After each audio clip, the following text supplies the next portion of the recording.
کیا کہوں اپنے چمن سے میں جدا کیوں کر ہوا، اور اسیر حلقہ دام ہوا کیوں کر ہوا۔ جائے حیرت ہے برا سارے زمانے کا ہوں میں، مجھ کو یہ خلط شرافت کا عطا کیوں کر ہوا۔ کچھ دکھانے دیکھنے کا تھا تقاضا طور پر، کیا خبر ہے تجھ کو اے دل فیصلہ کیوں کر ہوا۔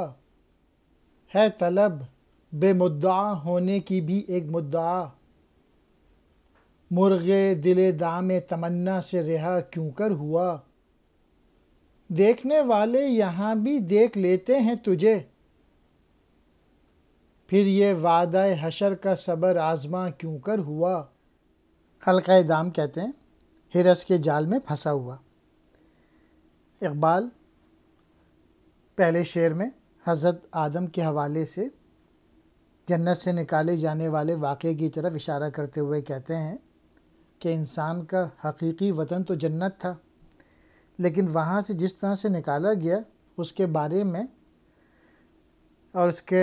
بارے میں میں کچھ بتا نہیں سکتا، میرے لیے ممکن نہیں ہے بتانا۔ چنانچہ یہ بھی بتانا ناممکن نہیں کہ زمین میں پہنچ کر انسان جو ہے یہ حرص و ہوس اور یہ لالچ میں کیوں پھنس گیا۔ دوسرے شعر میں اقبال کہتے ہیں کہ انسان کو تو اشرف المخلوقات بنایا تھا، اور اس کو پتہ نہیں زمین میں پہنچ کر پورا زمانہ حقارت کی نظر سے کیوں دیکھتا ہے۔ تیسرے شعر میں اقبال حضرت موسیٰ علیہ السلام کے واقعے کا ذکر کرتے ہیں کہ جب انہوں نے اصرار کیا تھا اللہ تعالیٰ کو دیکھنے کا، اور اللہ تعالیٰ نے کہا تھا کہ آپ نہیں دیکھ سکیں گے۔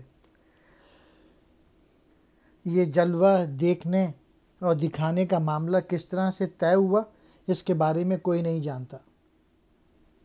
مدعا بے مقصد خواہش، دام تمنا تمنا کا جال۔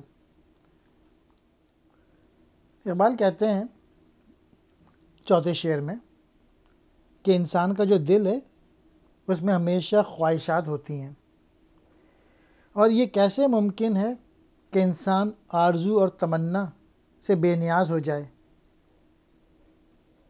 یہ ممکن ہی نہیں کہ قلب انسان آرزوؤں اور تمناؤں سے خالی رہے۔